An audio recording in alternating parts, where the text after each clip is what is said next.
ಕಾಂಗ್ರೆಸ್ನ ಶಾಸಕಾಂಗ ಸಭೆಗೂ ಮುನ್ನ ಸಿದ್ದು ಟೀಮ್ಗೆ ಸುರ್ಜೇವಾಲಾ ಖಡಕ್ ವಾರ್ನಿಂಗ್ ಒಂದನ್ನು ರವಾನಿಸಿದ್ದಾರೆ. ಇವತ್ತಿನ ಕಾರ್ಯಕ್ರಮದಲ್ಲಿ ಪಕ್ಷವೇ ಮುಖ್ಯ, ಆ ನಂತರ ಸರ್ಕಾರ, ಕಾರ್ಯಕರ್ತರಿಗೆ ಗೌರವ ಕೊಡೋದನ್ನು ಕಲಿಬೇಕು ಅಂತ ಸುರ್ಜೇವಾಲಾ ವಾರ್ನ್ ಮಾಡಿದ್ದಾರೆ.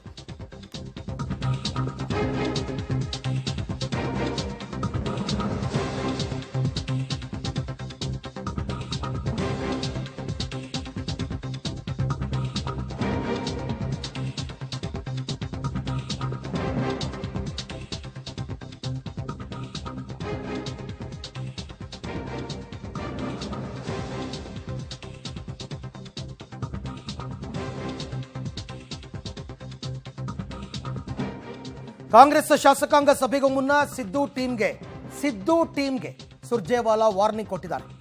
ಪವರ್ ಶೇರಿಂಗ್ ಬಗ್ಗೆ ಬಹಿರಂಗ ಹೇಳಿಕೆಗೆ ತೀವ್ರ ಅಸಮಾಧಾನವನ್ನು ವ್ಯಕ್ತಪಡಿಸಿದ್ದಾರೆ. ಸರ್ಕಾರಕ್ಕಿಂತ ಪಕ್ಷ ದೊಡ್ಡದು ಅಂತ ಸಂದೇಶವನ್ನು ರವಾನೆ ಮಾಡಿದ್ದಾರೆ. ಹಾಗೆಯೇ ಬಹಿರಂಗ ಹೇಳಿಕೆಯನ್ನು ನೀಡದಂತೆ ಸಿದ್ದು ಟೀಮ್ಗೆ ಸುರ್ಜೇವಾಲಾ ಸೂಚನೆ ಕೊಟ್ಟಿದ್ದಾರೆ.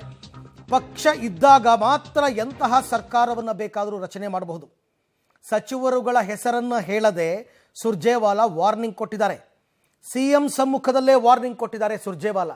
ಆದರೆ ಈ ವಾರ್ನಿಂಗ್ ಯಾರಿಗೆ ತಲುಪಬೇಕಾಗಿತ್ತು ಅವರಲ್ಲಿ ಕೆಲವರು ಗೈರಾಗಿದ್ದರು. ಅವರು ಈ ಸಭೆಗೆ ಬಂದೇ ಇಲ್ಲ. ಯಾರಿಗೆ ವಾರ್ನಿಂಗ್ ಹೋಗಬೇಕಾಗಿತ್ತು ಅವರಿಗೆ. ಬಟ್ ಒಟ್ಟಾರೆ ಸಿದ್ದು ಟೀಮ್ಗೆ ಸುರ್ಜೇವಾಲಾ ಅವರು ಮುಖ್ಯಮಂತ್ರಿಗಳ ಸಮ್ಮುಖದಲ್ಲೇ ವಾರ್ನಿಂಗ್ ಕೊಟ್ಟಿದ್ದಾರೆ. ಮೊದಲು ಪಕ್ಷ, ಆಮೇಲೆ ಸರ್ಕಾರ. ಪಕ್ಷ ಇದ್ದರೆ ಯಾವ ಸರ್ಕಾರ ಬೇಕಾದರೂ ರಚನೆ ಮಾಡ್ಬೋದು. ಮೊದಲು ಪಕ್ಷಕ್ಕೆ ಆದ್ಯತೆ ಕೊಡಿ, ಕಾರ್ಯಕರ್ತರಿಗೆ ಗೌರವ ಕೊಡೋದನ್ನು ಕಲಿ.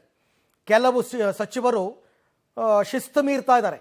ಶಿಸ್ತು ಮೀರಿದ್ರೆ ನಾವು ಸಹಿಸುವುದಿಲ್ಲ. ಹೈಕಮಾಂಡ್ ಎಲ್ಲವನ್ನೂ ಕೂಡ ಗಮನಿಸ್ತಾ ಇದೆ.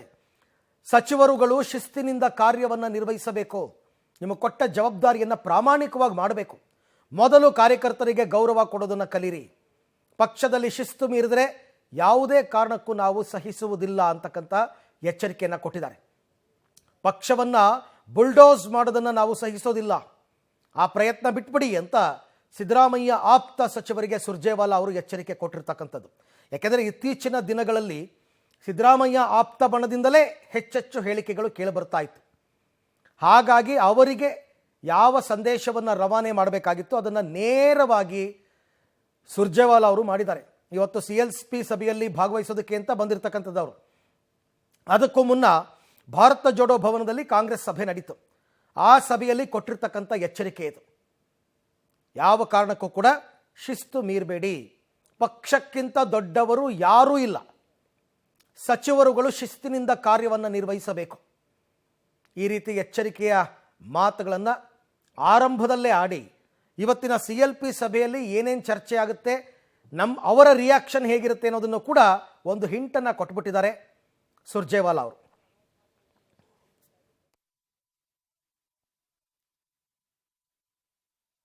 This program is about 21st January Belgaum rally.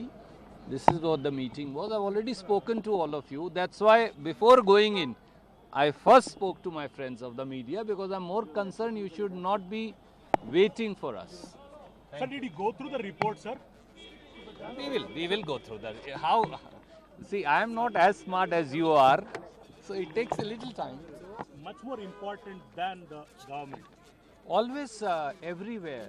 That's the founding principle of the Indian National Congress. The government is of the party. Okay? Yes. Party is never of the government. Party is the mother. Government is its child. Any chances of reshuffle, sir? Sorry? Any chances of reshuffle soon, sir? This is the meeting about Jai Bapu, Jai Bhim, Jai Samvidhan, Belgaum rally. This is an ideological fight. ಇನ್ನು ಸುರ್ಜೇವಾಲಾ ಅವರು ಇವತ್ತಿನ ಸಭೆಯಲ್ಲಿ ಎಚ್ಚರಿಕೆ ಕೊಟ್ಟಿರೋದನ್ನು ಖಚಿತಪಡಿಸಿದ್ದಾರೆ ಸಚಿವ ಸತೀಶ್ ಜಾರಕಿಹೊಳಿ ಅವರು.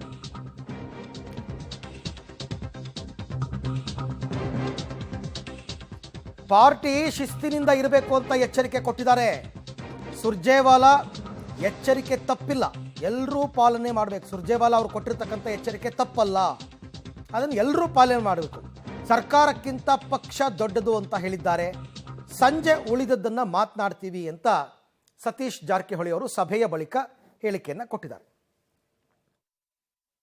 ಸರಿ ಇದೆ, ಅದರಲ್ಲಿ ಏನು ತಪ್ಪಿದೆ? ಪಾರ್ಟಿ ಡಿಸಿಪ್ಲಿನ್ ಎಲ್ಲರೂ ಪಾಲನೆ ಮಾಡಬೇಕು, 1 to all ಹೇಳಿದ್ದಾರೆ, ಅದರಲ್ಲಿ ಏನು ತಪ್ಪಿಲ್ಲ. ಕರೆಕ್ಟಾಗಿ ತಮ್ಮ ಸಭೆಗಳನ್ನೇ ಉದ್ದೇಶವಾಗಿ ಇಟ್ಕೊಂಡು ಈ ಮಾತನ್ನ ಹೇಳಿದ್ದಾರೆ ಅಂತ ಹೇಳಿ ಸರ್. ಸಭೆ ಅಂತ ಏನಿಲ್ಲ, ಪಾರ್ಟಿ ಬಿಟ್ಟು ಅವ್ರು ಹೇಳಿದ್ದು ಪಾರ್ಟಿ ದೊಡ್ಡದು, ಪಾರ್ಟಿ ಬಿಟ್ಟು ದೊಡ್ಡವ್ರು ಯಾರು ಇಲ್ಲ, ಅದು ಸರಿ ಹೇಳಿದ್ದಾರೆ.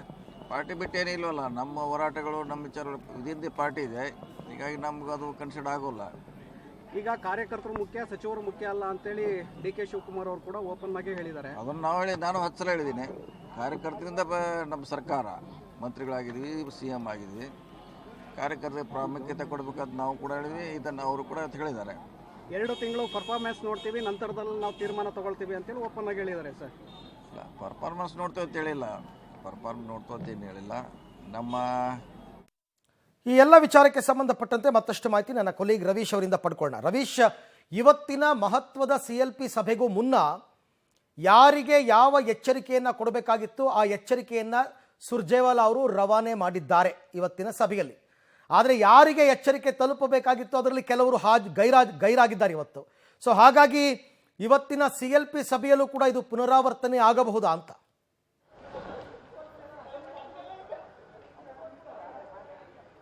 ಅರವಿಂದ್, ಖಂಡಿತವಾಗಿಯೂ ಕೂಡ ಎಚ್ಚರಿಕೆಯನ್ನು ಪ್ರಮುಖವಾಗಿ ಇಬ್ಬರಿಗೆ ಕೊಡಬೇಕಾಗಿತ್ತು, ಅವರು ಗೈರಾಗಿದ್ದರು ಅನ್ನೋದ್ರ ಬಗ್ಗೆ ಕೂಡ ಚರ್ಚೆ ಆಗ್ತಾ ಇದೆ. ಆದರೆ ಸಂದೇಶ ತಲುಪುತ್ತೆ. ಯಾಕೆಂದರೆ ಈಗಿನ ಡಿಜಿಟಲ್ ಯುಗದಲ್ಲಿ ಸಂದೇಶ ತಲುಪೋದು ಅಷ್ಟು ಕಷ್ಟ ಏನಲ್ಲ. ಹಾಗಾಗಿ ಈ ಕ್ಷಣದಿಂದ ಅವರಿಗೆ ತಲುಪಿರ್ಬೋದು.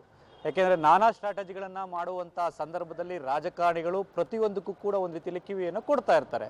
ಹಾಗಾಗಿ ಸುರ್ಜೇವಾಲಾ ಅವರು ಕೊಟ್ಟಿರ್ತಕ್ಕಂಥ ಎಚ್ಚರಿಕೆ, ಶಿಸ್ತಿನ ಪಾಠ ಎಲ್ಲವೂ ಕೂಡ ಅವರಿಗೆ ತಲುಪಿರುತ್ತೆ. ಪ್ರಮುಖವಾಗಿ ಹೈಕಮಾಂಡ್ ದುರ್ಬಲ ಅಲ್ಲ ಅನ್ನೋದು ಒಂದು ಸಂದೇಶವನ್ನು ರವಾನೆ ಮಾಡೋದಂಗಿದೆ. ಅಂದರೆ ಹೈಕಮಾಂಡ್ ಎಲ್ಲನೂ ಕೂಡ ಗಮನಿಸ್ತಾ ಇದೆ, ಪಕ್ಷ ಗಟ್ಟಿ ಇದ್ದಾಗ ಮಾತ್ರ ಎಷ್ಟೋ ಸರ್ಕಾರಗಳನ್ನು ನಾವು ತರಬಹುದು ಅಂತ.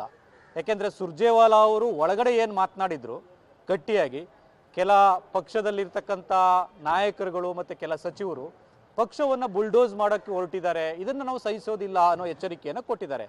ಅದನ್ನು ಸ್ವತಃ ಹೊರಗಡೆ ಬಂದು ಖಚಿತಪಡಿಸ್ತಾರೆ. ಹೌದು, ನಾನು ಹೇಳಿದ್ದೇನೆ, ಪಕ್ಷ ದೊಡ್ಡದು, ಆನಂತರ ಸರ್ಕಾರ, ಪಕ್ಷ ಗಟ್ಟಿ ಇದ್ದಾಗ ಮಾತ್ರ ಎಷ್ಟೋ ಸರ್ಕಾರಗಳನ್ನ ರಚನೆ ಮಾಡ್ಬೋದು. ಹಾಗಾಗಿ ಇದನ್ನು ಯಾರಿಗೆ ಹೇಳಬೇಕು ಅವ್ರಿಗೆ ಹೇಳಿದ್ದೇವೆ ಅನ್ನೋದನ್ನು ಕೂಡ ಸ್ವತಃ ಸುರ್ಜೇವಾಲಾ ಅವರೇ ಖಚಿತಪಡಿಸಿರ್ತಕ್ಕಂಥದ್ದು.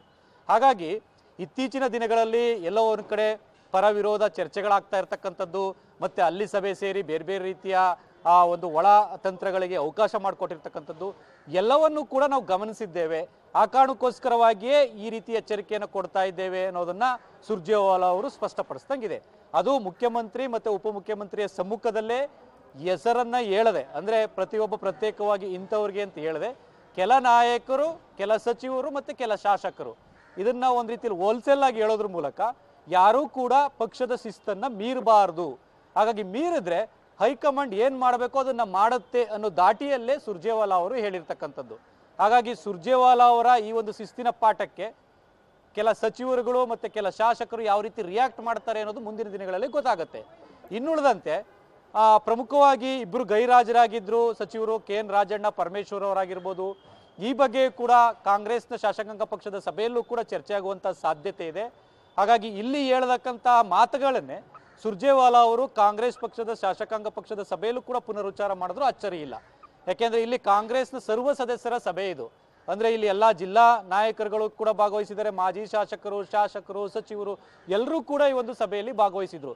ಇಂಥ ದೊಡ್ಡ ಮಟ್ಟದ ಸಭೆಯಲ್ಲೇ ಈ ರೀತಿ ವಾರ್ನಿಂಗ್ ಮಾಡಿರಬೇಕಾದ್ರೆ ಕಾಂಗ್ರೆಸ್ ಪಕ್ಷದ ಶಾಸಕಾಂಗ ಪಕ್ಷದ ಸಭೆಯಲ್ಲೂ ಕೂಡ ಇದೇ ವಾರ್ನ್ ಮಾಡುವಂಥ ಚಾನ್ಸಸ್ ಜಾಸ್ತಿ ಇರುತ್ತೆ. ಒಂದಂತೂ ಸತ್ಯ, ನಾವು ಇಷ್ಟು ದಿನ ಯಾವುದನ್ನು ಕೂಡ ಕಣ್ಣು ಮುಚ್ಚಿ ಕುಂತ್ಕೊಂಡಿಲ್ಲ, ನೋಡ್ದೇ ಎಲ್ಲವನ್ನೂ ಕೂಡ ಗಮನಿಸ್ತಾ ಇದ್ದೇವೆ, ಅದು ನಮ್ಮ ಗಮನದಲ್ಲಿದೆ. ಹಾಗಾಗಿ ಶಿಸ್ತನ್ನು ಮೀರಬಾರ್ದು ಅನ್ನೋ ಎಚ್ಚರಿಕೆಯನ್ನು ಕೊಟ್ಟಿದ್ದಾರೆ. ಹಾಗಾಗಿ ಈ ಎಚ್ಚರಿಕೆಗೆ ಯಾವ ಬಣದವರು ಯಾವ ರೀತಿ ರಿಯಾಕ್ಟ್ ಮಾಡ್ತಾರೆ, ಯಾವ ರೀತಿ ಸ್ಪಂದಿಸ್ತಾರೆ, ಮತ್ತು ಆ ಗೆರೆಯನ್ನು ದಾಟೋದಿಲ್ವ ಅನ್ನೋದು ಕೂಡ ಕಾದು ನೋಡಬೇಕು. Arvind. Right Ravish, thank you. ತಮ್ಮ ಎಲ್ಲ ಮಾಹಿತಿಗಾಗಿ ಧನ್ಯವಾದ. ಅಫ್ಕೋರ್ಸ್ ಹೈಕಮಾಂಡ್ನ ರಾಯಭಾರಿಯಾಗಿ ಬಂದಿರತಕ್ಕಂಥ ಸುರ್ಜೇವಾಲಾ ಅವರು ಏನು ಹೇಳಿಕೆಯನ್ನು ಕೊಡಬೇಕಾಗಿತ್ತು ಸರ್ವ ಸದಸ್ಯರ ಸಭೆಯಲ್ಲಿ ಅದನ್ನು ಕೊಟ್ಟಾಯಿತು.